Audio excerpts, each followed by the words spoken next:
Thrissur Pooram അലങ്കോലമായത് അറിഞ്ഞില്ലെന്ന് ADGP Ajith കുമാറിന്റെ മൊഴി. 12 മണിക്ക് ശേഷം മന്ത്രി കെ രാജൻ വിളിച്ചത് അറിഞ്ഞില്ലെന്നും ADGPയുടെ മൊഴിയിൽ പറയുന്നു. DGPയുടെ നേതൃത്വത്തിലുള്ള അന്വേഷണ സംഘത്തിനാണ് അജിത് കുമാർ മൊഴി നൽകിയത്. DGPയുടെ അന്വേഷണം പൂർത്തിയായ അന്വേഷണ റിപ്പോർട്ട് ഈ മാസം സമർപ്പിക്കും. തിരുവനന്തപുരത്ത് നിന്ന് VS അനുവാണ് നമുക്കൊപ്പം വിശദാംശങ്ങളുമായി ചേരുന്നത്.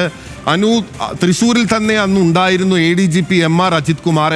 അജിത് കുമാറിനെ പലതവണ ഫോണിൽ വിളിച്ചു മന്ത്രി കെ രാജൻ ഉൾപ്പെടെയുള്ള മറ്റ് നേതാക്കൾ ഉൾപ്പെടെ വിളിക്കുകയും ചെയ്തിരുന്നു. പക്ഷേ ഒന്നും അറിഞ്ഞില്ല, ഉറങ്ങിപ്പോയി എന്നാണ് അജിത് കുമാർ പറയുന്നത്. തൃശൂർ പൂരവും കലക്കലുമായി ബന്ധപ്പെട്ട് അത് മാത്രമല്ല ADGP MR അജിത് കുമാറിനെതിരെയൊക്കെയുള്ള ആരോപണങ്ങളിൽ 3 പ്രധാനപ്പെട്ട അന്വേഷണങ്ങളാണ് നടന്നിരുന്നത്.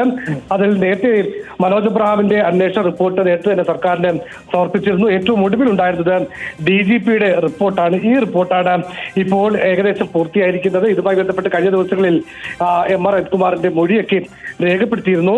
ഈ തൃശൂർ പൂര കലക്കുന്നതുമായി ബന്ധപ്പെട്ട് തനിക്ക് യാതൊരു പങ്കുമില്ല എന്നുള്ള കാര്യമാണ് അദ്ദേഹം പറയുന്നത്.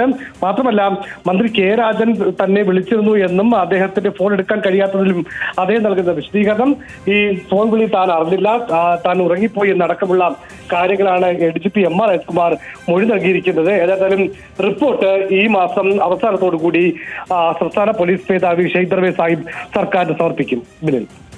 ഓക്കെ, VS അനുവാണ് വിവരങ്ങളുമായി നമുക്കൊപ്പം ചേർന്നിട്ടുള്ളത്. തൃശ്ശൂർ പൂരം അലങ്കോലമായത് അല്ലെങ്കിൽ പൂരം കലക്കിയത് അറിഞ്ഞിരുന്നില്ല എന്നുള്ളതാണ് ADGP MR അജിത് കുമാർ പറയുന്നത്. ഇതിനു മുൻപ് MR അജിത് കുമാറുമായി ബന്ധപ്പെട്ട് സർക്കാർ നിയോഗിച്ചിരുന്ന അന്വേഷണങ്ങളിൽ അനധികൃത സ്വത്ത് സമ്പാദനമുള്ള വിഷയങ്ങളിൽ MR അജിത് കുമാറിന് ക്ലീൻ ചിറ്റ് നൽകുന്ന നടപടിയായിരുന്നു ഉണ്ടായിരുന്നത്. ആഭ്യന്തര വകുപ്പ് പ്രത്യേകിച്ച് മുഖ്യമന്ത്രിയുടെ ഓഫീസിൽ നിന്ന് ആ വിധത്തിലുള്ള ഒരു ഇടപെടലാണ് ഉണ്ടായിട്ടുള്ളത്. അജിത് കുമാറിനെ മറ്റു വിഷയങ്ങളിൽ കുറ്റമുക്തനാക്കുകയും ചെയ്തിരുന്നു. ഇപ്പോൾ പൂരം കലക്കലുമായി ബന്ധപ്പെട്ട് DGPയുടെ റിപ്പോർട്ടിൽ ആണ് താനൊന്നും അറിഞ്ഞിരുന്നില്ല, തൃശ്ശൂരിൽ ഉണ്ടായിട്ട് പോലും റവന്യൂ മന്ത്രി കെ രാജൻ വിളിച്ചത് അറിഞ്ഞിരുന്നില്ല 12 മണിക്ക് ശേഷം എന്നുള്ള മൊഴി കൂടി പുറത്തു വരുന്നത്.